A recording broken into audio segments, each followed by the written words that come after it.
Hi, it's Kai, and this is Un-American.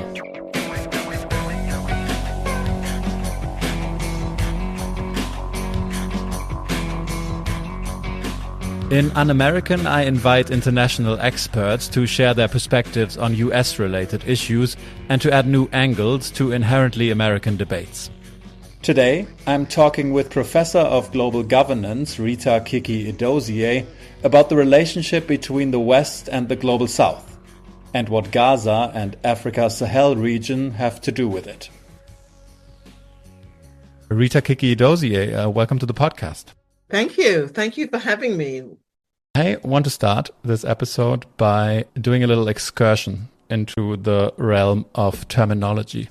So my first question to you is, what exactly are we talking about today, or what do you want to talk about today? Are we discussing the relationship between the West and the Global South, or perhaps more sensibly the Global North and the Global South? Are we talking about industrialized nations and developing nations, or advanced economies versus emerging economies? Would it make more sense to discuss the G7 nations versus BRICS? In your mind, which terms most effectively capture the dynamics we're trying to explore today? Well, that's brilliant, Kai.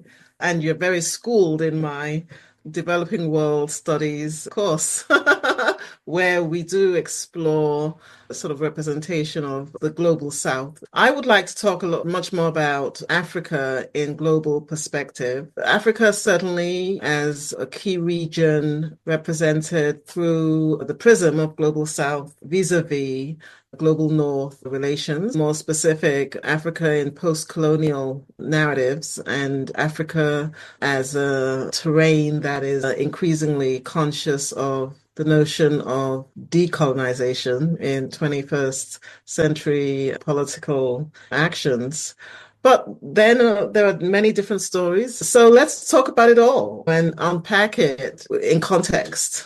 Makes sense. And I do want to talk to you about Africa in specific and the Global South in more general terms, even though I'm very interested in the relationship between what we consider the West and the Global South, and Africa being a part of that. I started with a question about terminology because having a discussion along these lines, we are taking part in framing the issue ourselves, and none of these terms will do justice to the actual realities in the world. No less because I think those terms are also used to certain ends.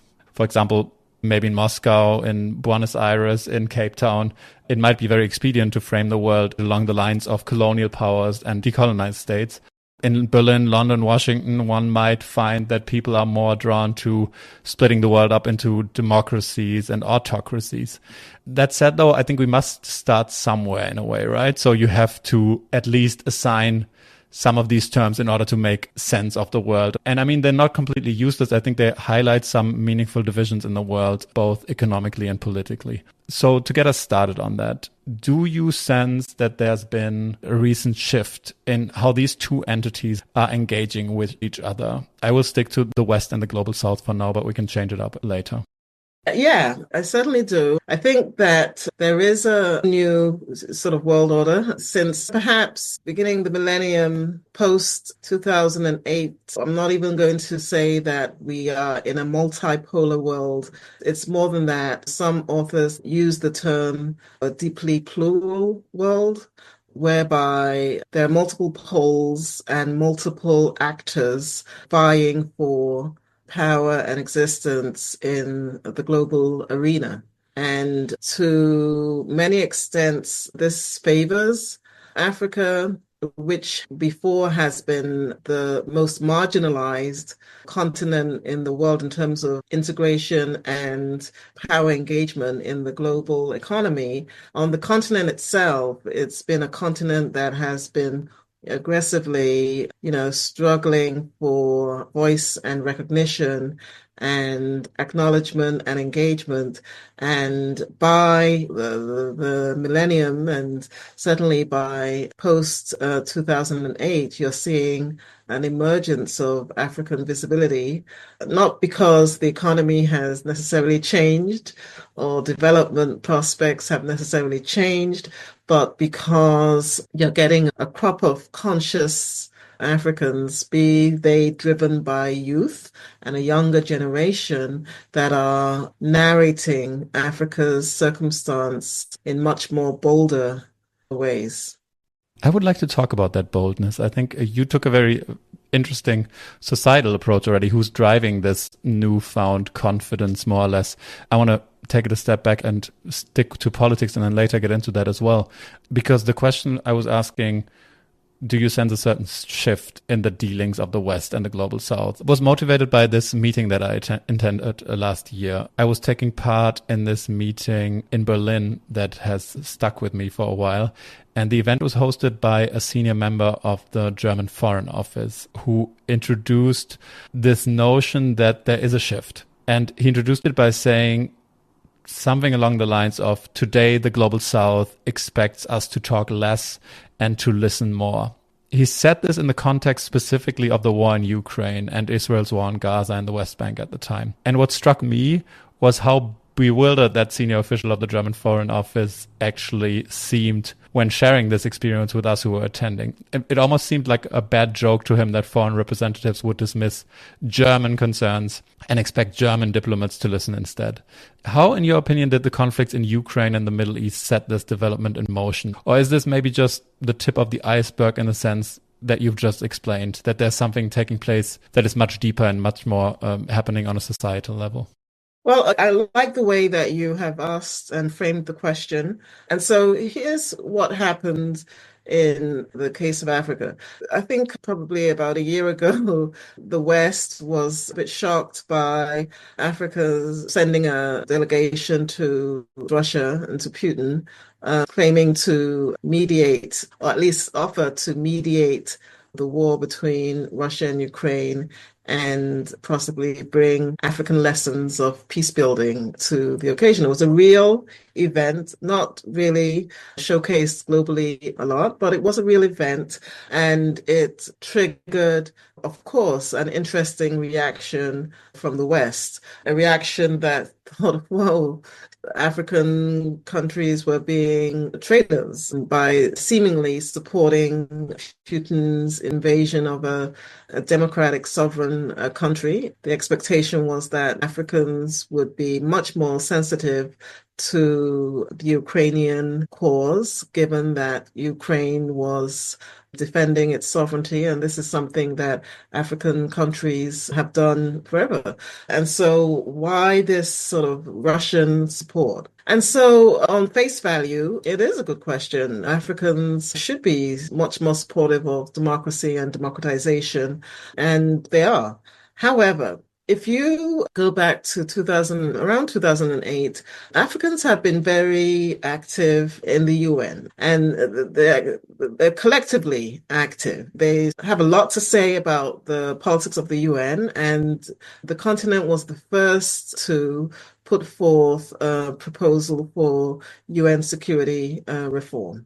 And the reason why was that you've got the Security Council dominated by these five powers, not exclusively Western powers. You have China and to some extent Russia who are not, but dominated by the most powerful countries in the world, representing the security of the world. And the African proposal was that the Security Council should be democratized, which would include also African representation. They especially called for a country in Africa being represented at least as a permanent member of the Security Council, given that 50% or 60% of security issues that were being judged by the Security Council were in Africa.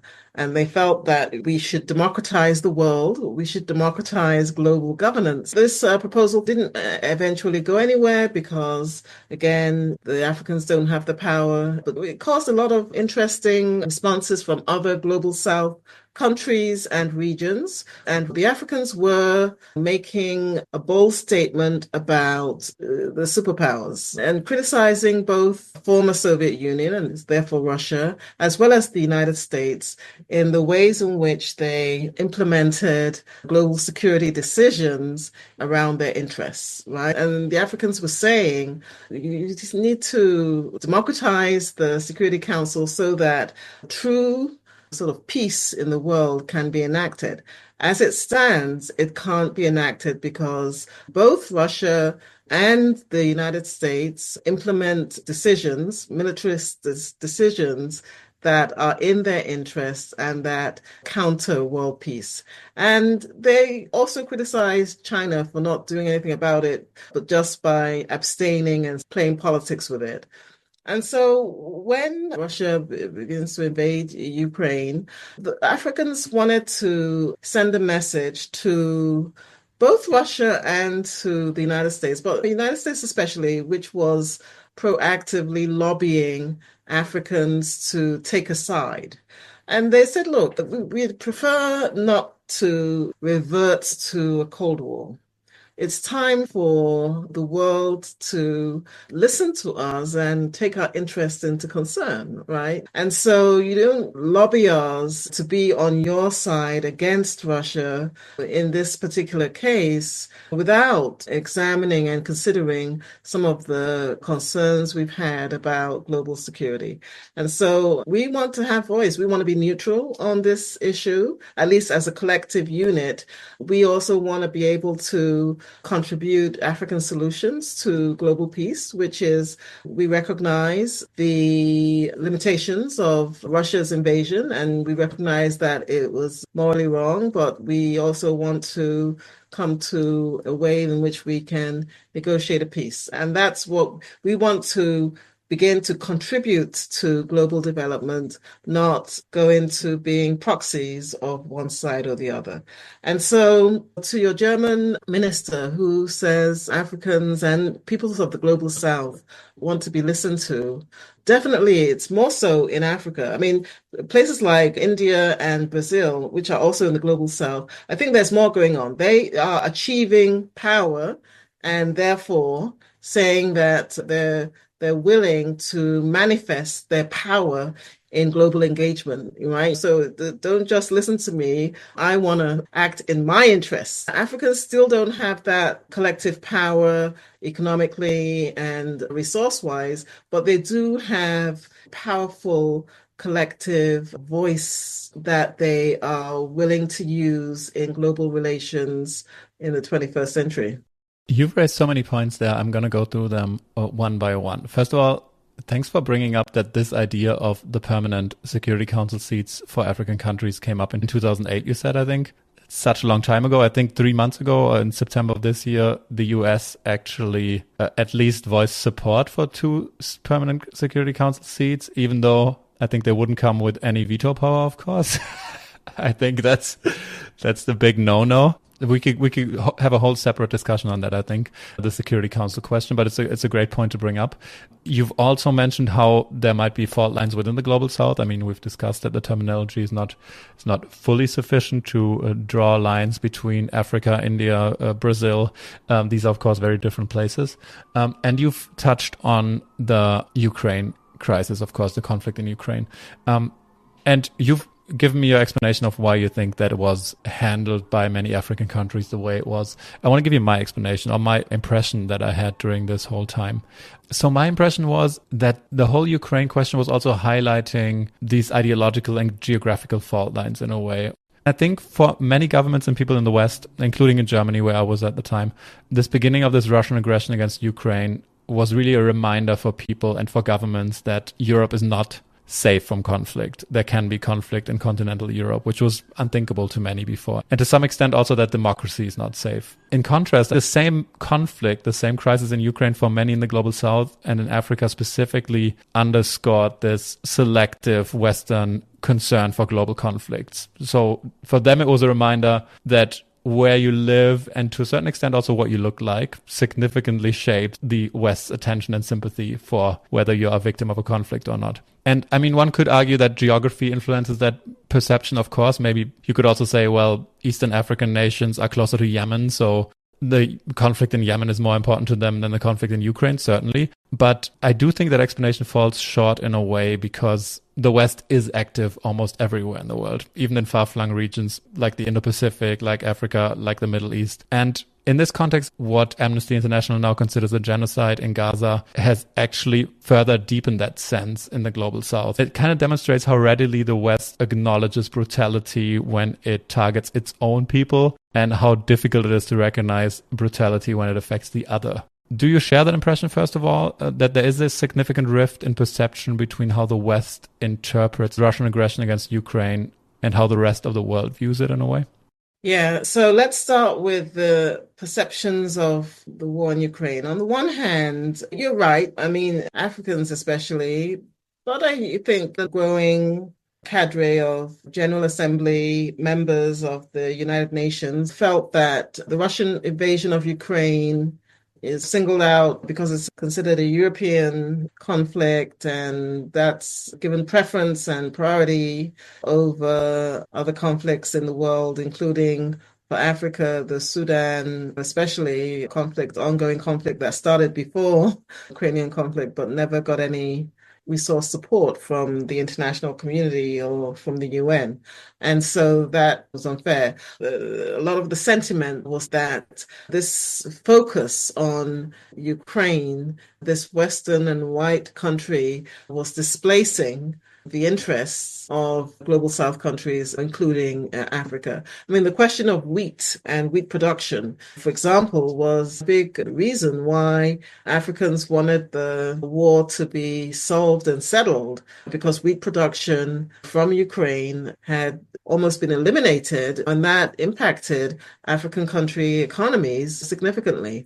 On the other hand, of course, the Russian invasion of Ukraine is a flagrant geopolitical sort of violation that I believe even countries in the global South recognized. However, I think post the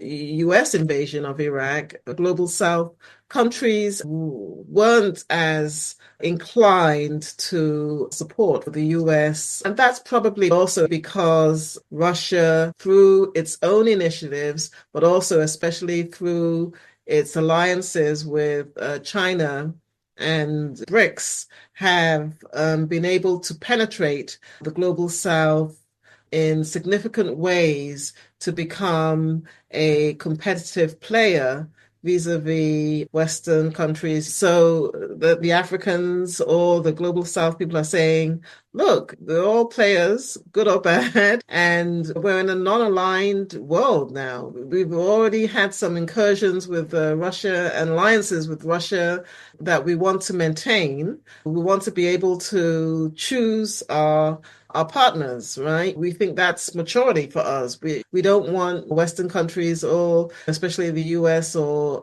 former colonizing countries, to patronize us and tell us who we should be working with. And so there was a bit of that defensivism as well. So there's that factor. But to move to Israel and Gaza, I think that this actually becomes a game changer and reflected, unfortunately, the hypocrisy of the West. And I think the world, especially the global South, now felt vindicated that these powers on the Security Council are abusing their power rather than using it to secure global peace. I would like to drill down on that feeling that you've just described within the global South a little bit. And I mean, I've tried to describe how I see it before, but I want to actually let other people talk about it, and people who are closer to this feeling than I am. And while researching attitudes within the global South, I came across a couple of quotes that I found really interesting. And I'm going to play some for you. It starts with Dhruva Jaishankar of Brookings, India. It goes on with South African politician Maropene Ramokgopa, and then concludes with Dan Smith, who is not himself based in the global South, but is the director of the Stockholm International Peace Research Institute. And he has a really interesting take too, in my opinion. I think NATO and its member states and other European institutions do suffer from charges of double standards or hypocrisy when it comes to universalizing their mission. And the feeling in many parts of the global South is that those standards only apply when European security or NATO interests are at stake, but are conveniently set aside when other countries share similar concerns about things happening in their regions and their countries. There is war happening right here in our own continent. No one is talking about what's happening in Western Sahara. No one is talking about even what's happening in the Middle East. There's many places where we believe that intervention is needed, not only in Gaza. And we believe that there have really been some kind of discrimination against other races as it relates to conflict that are happening. And it's only important if it is happening in a certain geographic area and certain race. That's what we are seeing. Basically, what we call the West, let's say the USA and its allies, want a lot of governments to vote their way in the UN, they would love more to take up sanctions and so on. And for many of those other governments, the position is, yep, that's a breach of international law, not the first one we've seen. You're coming to us now and you want our votes, but where are you on other issues which we care about? And I think that for a lot of countries and governments around the world, the truth is that Ukraine is not the biggest thing that has happened for them in 2022. The biggest things are, for hunger for sure, but climate change, inequality, recovery from COVID, the cost of living crisis, inflation, the general entrenched problems of development. So to summarize, the West is often perceived in the global South and in Africa as out of touch with the issues concerning governments in the global South, and being rather opportunistic in its foreign policy. I do want to play devil's advocate for a second and say, I do feel that you could say that of many governments. I don't know too many governments that are following an altruistic kind of foreign policy that is not in their own interest. But to me, there is something else that is implicit in many of these statements. And that is that there is a frustration in the global South that the West is still in 2024 treating many governments in the global South. And I think in Africa, that is particularly true, as sort of junior partners at best, and not as equals. Is there some truth to that in your view? Oh, yes. I mean, there is a hierarchy in the globe, and that exists and is maintained. Now, back in the 70s, a great scholar called Immanuel Wallerstein wrote about world systems theory, right? And how the world was structured into a top tier, a middle tier, and a third tier, which was the most marginalized tier. Now, many have criticized him in 2024 to suggest that there's no recognition of change in that structure. So there has been change. Clearly, China has become a global power, but certainly many countries in Asia and Latin America, they're still the most marginalized regions in the world. Now, the international community and Western regions, they talk about partnerships. And so in the African case, for example, the European talks about partnerships with Africa. The US even talks about partnering with African countries and the continent. And they narrate these partnerships as being equal, right? This is multilateralism.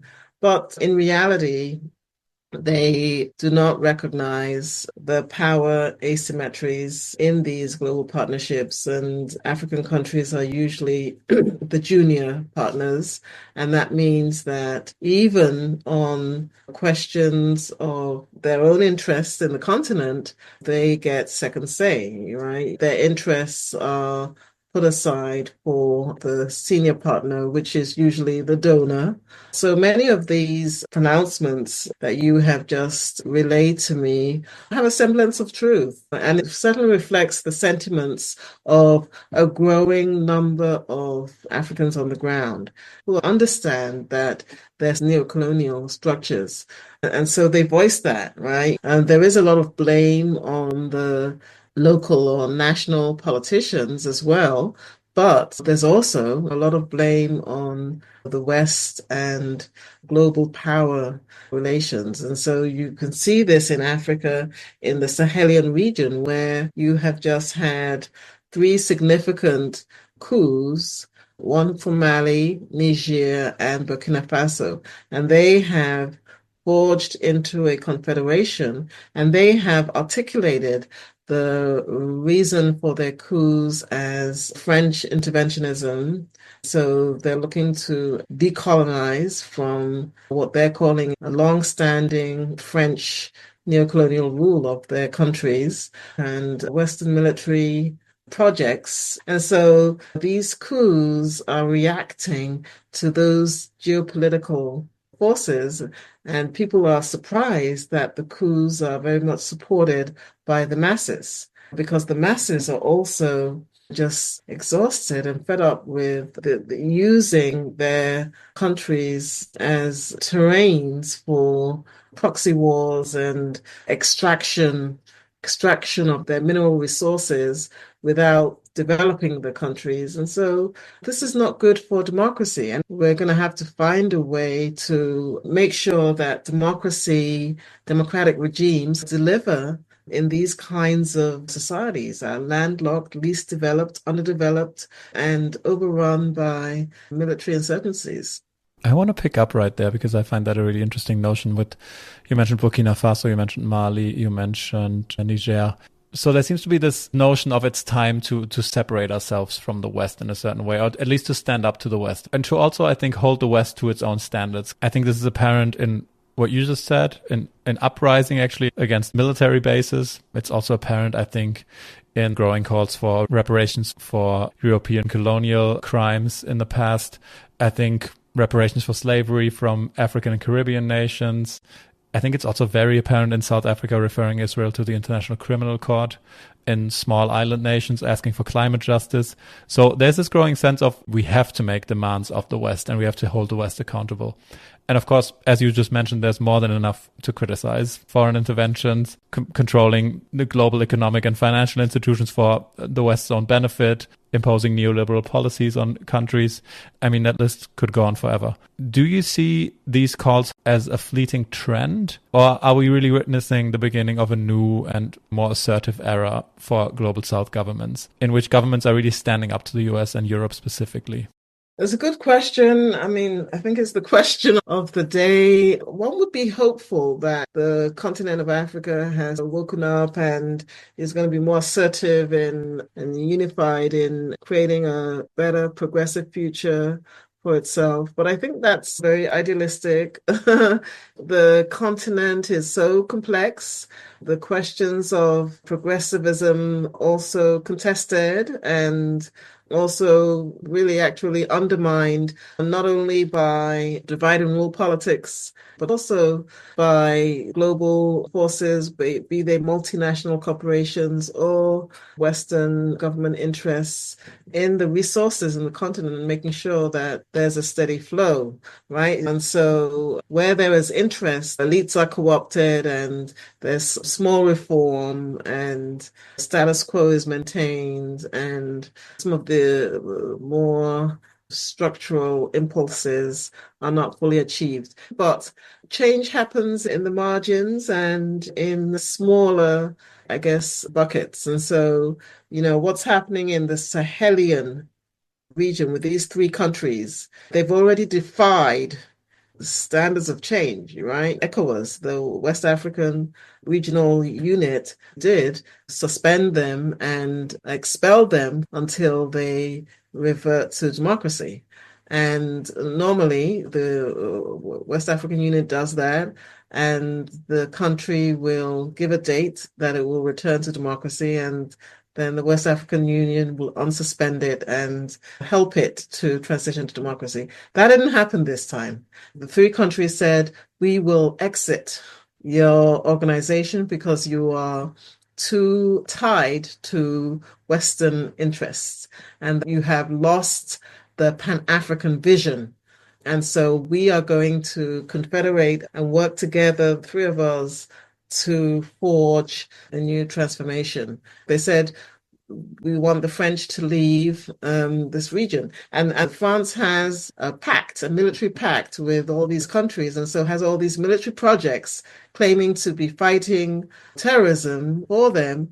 But we're finding out that there are some, not all, but some French interests in uranium-rich Niger, for example, or gold-rich Burkina Faso, that the multinational corporations and the French governments are aligned in extracting the resources and not really fighting the terrorism, right? And so these countries have said, you know what, thank you, but, perhaps what we need to do now is achieve a sovereign regional security pact where we fight these terrorists on our own terms. That's one. And then two, we have some of the richest minerals in the world. I mean, if a country like Niger has uranium and the whole world wants its uranium, why should Niger be the poorest country in the world? So it's really about managing that economic resource, and that's what the country wants to do. But we'll see. I don't want to romanticize it. We have seen revolutionary military governments, Rwanda, Kagame, had that same vision 30 years ago. But 30 years later, he's still the sovereign. He's still the power, right? Against this background, I want to link back to something that you said earlier, namely that maybe the response of countries in Africa and countries in the global south is different from what Europe and the US expected to be when they confront those governments with certain ideas or certain notions. Because in a way, since the Ukraine war, the US and Europe have resorted to declaring this sort of existential struggle with autocracies in Moscow and Beijing on the one side and liberal democracies on the other side. And I feel like they're hoping to convince still countries in South America, Africa, and Asia to move into their camp. However, people have pointed out, you have pointed out before, that might be a dynamic that's a bit more complex. For example, journalist and commentator Shada Islam has pointed that out recently. When NATO or the West goes to countries like India, China now, of course, but also in Africa, Latin America, to come and join them on sanctions against Russia or in condemnation of Russia, they forget that these countries have historical relations with Russia, that some of them have been helped by Russia in their liberation struggles, and they forget that these countries are also deciding on the basis of their national interests. In that sense, instead of coming across as fighting for what's right, the West might actually be coming off to those countries as clinging to this sort of Cold War sentiment that you've mentioned before. Do you believe that policymakers in Washington and European capitals actually understand how dated their rhetoric might sound in the ears of leaders of the global South? Yeah. Do they realize it? Here I'm going to pinpoint, unfortunately, the Biden administration, because the administration's foreign policy, I think, was outdated, even for the US populace. At least the sort of, revert to Cold War rhetoric with Russia on the one hand, and the support for Benjamin Netanyahu, despite the fact that Netanyahu himself is despised by liberals in his own country, right? So a liberal president in the US could have criticized him and articulated his limitations in the way he prosecuted that war, but they did not. So I think scholars will write a lot about the failures of his liberal foreign policy approach, which is out of touch. But, just to answer your question head on, I think that the global South does feel they need to be careful about the West and need to be careful about a replay of Cold Wars in their environments. They are very conscious of that. They voice their concerns, but at the end of the day, they still don't have the technological hubris to be able to mine their own resources, develop their own economies, and integrate themselves to their advantage in the global economy. I do feel like a lot of voices in the West are actually pretty pessimistic about losing this fight for the global South. You've mentioned before places where the French military was kicked out, but now you have actually Russian troops or Russian mercenaries fighting there. It seems to me, however, that this pessimism in the West is also a bit paternalizing in a way. It's assuming that the global South or African countries don't know better but to march to Moscow and be an ally to Beijing. And I feel like that is a sentiment that is out there. And I was wondering how you just said they're very conscious of that. And I also have the feeling that rather one should assume that the goal of of governments in the global south is to maximize their own benefit, probably, instead of really getting entangled in that whole mess, because they do have some bad experiences getting meddled up with these blocks, right? Well, the West actually says that, I mean, the whole China is colonizing Africa. There's a whole big scholarship on that China is colonizing Africa, but Africans didn't buy it, right? They found it actually patronizing. Chinese asymmetrical trade is not colonization. It's asymmetrical trade. And we realize that the power relations through these trading partnerships are asymmetrical, but, so are they with you guys, right? So I think for Africans, they want to be able to engage with multiple trading partners. And so the past has been, for example, Francophone African countries have only engaged in France. They have these security pacts, they have these economic pacts with France that keep African countries dependent and marginal in that relationship. And so when they say they want freedom and they oust the French, they're saying that they want multiple partners. They should be able to engage partnerships with China or Russia or France or anybody in the world, right? And they also do recognize that they want African sovereignty as well, economic and political sovereignty, but they know they can't do that individually. I mean, some of these countries are so small and so landlocked that it's almost impossible to go against any of these powers. That is why they collectively engage with the African Union, as the African Union is one of the most powerful regional organizations in the world, I'm going to say, maybe second to the EU. But the very fact that the African Union could be considered and now established as a full member of the G20, that negotiation says something about how Africans view the African Union in being able to pool its collective power together to engage global geopolitical structures and policies and relations. It's almost like you saw my question coming, because I was gonna ask you about your background in studying Pan-Africanism, and if you see anything on the horizon that actually might be a formation of countries in Africa, countries in the global south, that actually, in a way, constitutes a new kind of movement, a more powerful movement that actually can speak for Africa or even broader, the global south. You've now mentioned the African Union already. Do you think that the African Union is that vehicle? Do you think BRICS can be that vehicle? Is there anything sticking out to you in that sense? Well, for Africa, I definitely think that the African Union is that institution. For Global South, I think that BRICS is making incursions, right? I think BRICS has come up with its development bank now. It's floating BRICS currency. I think just a few weeks ago, I remember a Western politician being quite annoyed that the Secretary General of the UN attended the BRICS annual conference and said that was biased.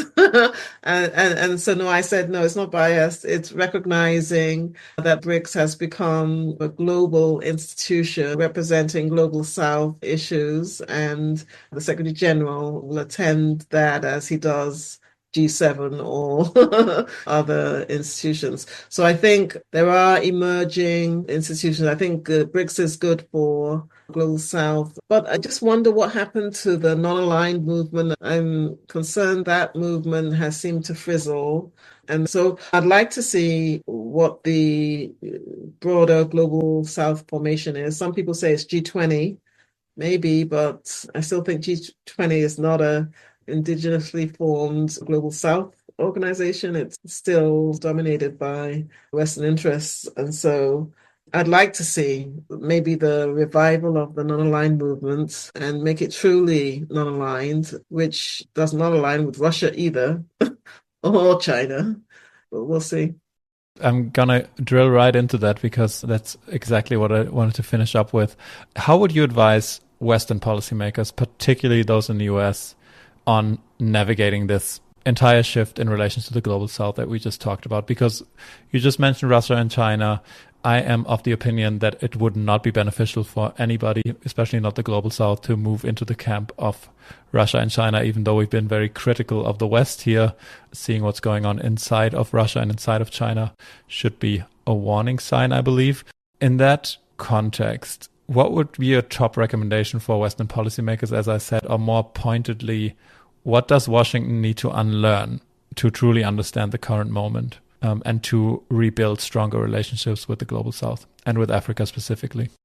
There's a term that we use in our scholarship that says it replaces universalism with pluriversalism. And so universalism is something that Westerns are just so tied to culturally. They don't really realize that the world it's not really universal. I mean, they use universalism to suggest that, these are human values and everybody recognizes them. But they have been forged really in Western values at a given time, right? And then expanded and imposed on the rest of the world. And so the West should recognize pluriversalism.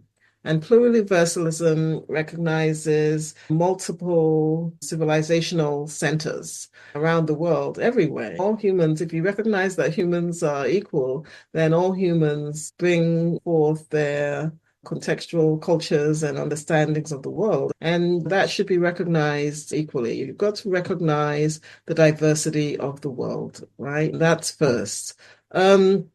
You've got to stop. I do strongly think, and maybe I'm also positionally biased because I have been raised much of my life in the West, and I recognize democratic values. I do think democratic values can be considered as human values. I mean, who doesn't want individualism? It doesn't take away from your being communitarian, but you have rights as an individual, and your rights should be respected, and you should be allowed to participate in the issues that concern your life, right? That's really what democracy is supposed to be.